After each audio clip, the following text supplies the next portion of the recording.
ঈদের ছুটি শেষে ঢাকায় ফিরছেন কর্মজীবী মানুষেরা। এ ব্যাপারে আরও খবর জানাতে খুলনা থেকে সরাসরি যোগ দিচ্ছেন সহকর্মী বেল্লাল হোসেন সজল। সজল, ঈদের ফিরতি যাত্রার কি তথ্য আছে আপনার কাছে? যাত্রীদের ভোগান্তির কোনো অভিযোগ আছে কিনা? নগদ নিয়ে এলো হার না মানা হার অফার। সর্বনিম্ন 10,000 টাকা রেমিটেন্স নগদে পাঠালে থাকছে স্বর্ণের হার জেতার সুযোগ।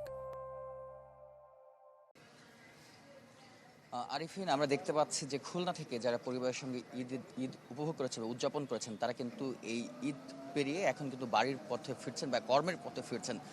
আমরা এই মুহূর্তে রয়েছি খুলনার রয়্যাল মোড় এলাকায়। এখানে বিভিন্ন বাস কাউন্টার রয়েছে।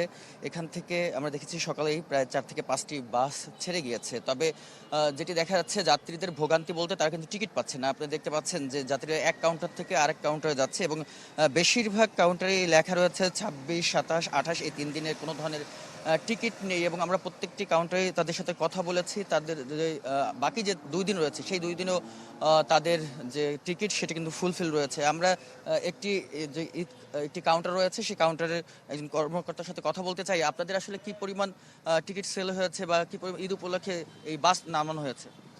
আমাদের এমনি দৈনিক হচ্ছে আপনার মানে রেগুলার টাইম হচ্ছে 30টার মতো গাড়ি যায় ঢাকার উদ্দেশ্যে, খুলনা থেকে ছেড়ে যায়।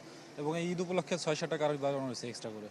টোটাল এভারেজ আপনার মোট 36 থেকে 37টা গাড়ি ঢাকার উদ্দেশ্যে খুলনা থেকে ছেড়ে যাচ্ছে এবং প্রত্যেকটা গাড়ি ফুলফিলভাবে যাচ্ছে।